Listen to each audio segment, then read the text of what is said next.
Good morning, everyone. Chip Paul for Chip Talks. Just going live this morning to talk to you guys a little bit about kind of my world and what I think about and what I study. Not that you necessarily care or should matter, but it might matter to you because we do study some interesting things about your health. And I'm always trying to, let's say, uncover the mystery of your health.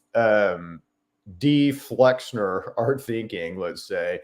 And if you don't know, the Flexner report was something that was created, I can't remember the year, but it kind of started, let's say, in the 1910s, maybe 20s. But then it was used as a club and bludgeon to, coerce, along with money, to coerce every medical school, every major medical school on the planet into a line of curriculum and a line of thinking that produced, the medical system that we have today. And kind of the box, let's say, that we put doctors in. So I truly have, empathy for physicians. I know what's coming. I know, all these walls are going to fall down. These physicians are just going to be left with their mouths open, wondering what the heck they were taught. So it's not like they were taught lies. Obviously, what they were taught, works in critical care. It works. But it's not the entire truth. So, along those lines, I want to kind of give you where I'm at right now and a little bit of what I'm researching right now, which is really interesting. So your body is very electric, right? And if you drill down to kind of what controls us, what is our kind of master system, and can we manipulate that system, and is that system accessible? And what does it do? What magnificent things can we do? Can we correct aging through this system? Can we fight disease? And, looking to be, hell yes, all of those things, which is cool and why it's really fun to uncover. So, but when you kind of begin to peel through all the Flexner crap and the stuff that we've been taught in school and all that, and kind of really get to the truth, these gems of truth, man, is it a fascinating story. So it's not like you've been lied to. And this is why, doctors will be like, why didn't they teach us that? Very important stuff to know. But just in a real quick overview, again, how do you control your body? How does your brain basically control your body? Well, that seems to be through a system called the endocannabinoid system. That's a physical system. But there also begins to be all this electric inputs, and these electric inputs are more important than DNA. Okay. So how your body, let's say, looks electrically and all that will determine kind of the actions and reactions of DNA. So it's more important, let's say, to understand our biofields and how our biofields work than to understand how DNA works. And, some of you guys out there, certainly some of you doctors out there are going, heresy. Chip, what are you saying? That's not what we were taught. Yeah, you got Flexner. Sorry about that, doc. We'll fix it for you, though. It's coming. Believe me, we've got all kinds of education coming for you, doc. So we'll be there to embrace you and pick you up and help you kind of rebuild, whatever you need to rebuild. And, likely won't be me teaching you. We'll have some bright, shiny PhD up there. So there you go. It won't be an annoying Chip. It will be someone else. But anyway, what I've been looking at lately, so this is really cool. So again, you're kind of electric, right? So you're electric in how we work. We interface with light very significantly. We are definitely children of the sun.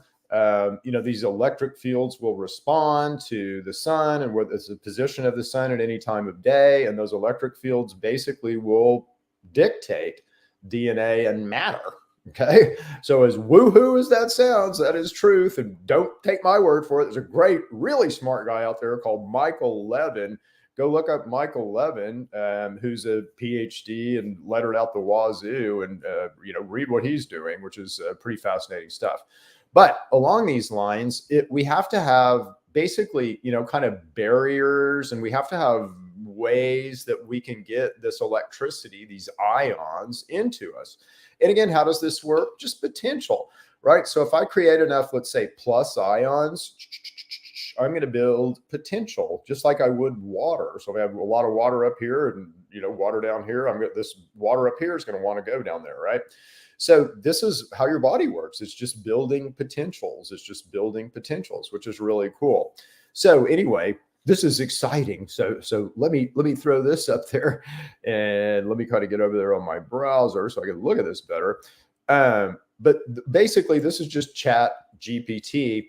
And I asked it, is the electrical resistance of the mucosal barrier important for health? And listen to this. So, and this is mucus, so how interesting is it to study mucus, Chip? Well, it's pretty dang interesting because your body can control this mucosal layer. And I won't read you all of this, but I'll read you some of this. So, yes, the electric resistance of the mucosal barrier is important for health, particularly in maintaining the integrity and function of mucosal surfaces throughout the body. Mucosal barriers line various organs and cavities, including the gastrointestinal tract, so your tummy, tum-tum, respiratory tract, your lungs, your genitourinary tract. I'm not sure what that is, actually. We'll look that one up. And your ocular surfaces. So these barriers serve as the body's first line of defense against pathogens, toxins, and other harmful substances from the external environment. Okay, so mucus is a barrier. It's a barrier against the external environment, but as such, it needs to let good stuff through. And the way that it does that partially is it changes its electrical resistance. So the less electrical resistance it has, and how does it do this? With ions, in the way that I'm talking about, but the less electrical resistance it has, things begin to become porous. And so things can get through. The more electrical resistance it has, it's going to build a wall. Mucus will build a wall that's impenetrable. So isn't that really cool? Now, why would you do this? Well, number one is to protect against pathogens. So your mucus has to have this electrical properties, this resistance property, in order to protect you from pathogens. Now, clearly, all of us are awash in pathogens right now. So this is why I study this. Are there clues here? Can we get a better understanding of kind of how these pathogens work and how they attach to you and how they're able to, let's say, beat us? Because they are able to beat us. They're able to beat our immune system. And are we doing things? Are we doing things to allow this to happen, right? So, putting soap on our skin, is that detrimental to us? Turns out it is. It changes your pH. And this is a barrier, right? So this is a barrier. If I change the pH, guess what? It changes the resistance. If I change the resistance, guess what? It changes the permeability of the barrier. So important stuff. But again, protection against pathogens. So that's why I would need to change or increase or decrease the resistance in my mucosal layer. But think about this. This is electric. How freaking cool is this? So, and again, if it's electric, it's sun, it's frequency, it's Tesla, it's, I could change it really easy. I can change it with RF. I can change it with light. I can change it with electricity. It's awesome. Okay, so regulation of nutrient absorption. What? Regulation of nutrient absorption? You ever wonder why you can't absorb, I'm anemic and I take bunches of iron, but I can't absorb any iron. Why? Might be my mucosal layer. I know I need zinc. I'm sick. I need zinc. I'm on the Dr. Zelenko protocol. I'm taking zinc and I can't absorb any zinc. Why? Mucosal layer. Pretty important, right? But this goes back to this electrical system that really dictates what this physical system is. It gets real woo-hoo past that. It's what is the electrical system? What controls that? And, in my mind, it's a soul, so I believe in God. And I think that is literally our crossover into that multidimensionality is exactly what we're talking about. But it's provable, which is fascinating, right? So prevention of inflammation and immune activation. Anyone chronically inflamed out there? Why? Again, it's likely because of some pathogen, but why? It's because we don't understand our mucosal layer. And we're likely doing stupid stuff to change this. And stupid stuff that, if you want to go all conspiratorial, they don't want you to know. Oh, we'll let the sheep do stupid stuff and kill themselves and live to be 80. And we'll feed them diabetes drugs. And we'll feed them metabolic syndrome drugs. And yeah, that's kind of looks to be the system, as sad and, pathetic and evil as that is. It's smart, pretty intelligently designed, but it's sad and pathetic. Let's change that, shall we? I'm trying to do that. That's why I'm doing all this work for you guys. I'm trying to change that. So maintenance of tissue homeostasis. So again, all of these things are super duper important, are they not? And they all come from our mucosal layer. So I'm going to keep studying this because it looks pretty darn important to me. And it looks to be, kind of top knot, right? So, and that's what I like to study is these, where do the branches start? So we want to study that first if then else statement, that first algo, decision. That's where we want to get to. So that first algo decision is not DNA, boys and girls.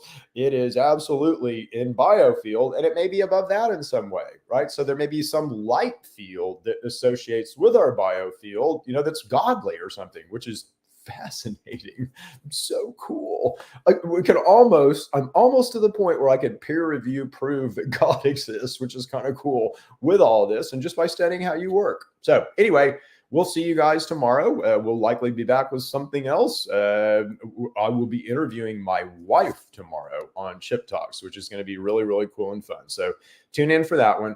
We'll see you guys soon. Bye.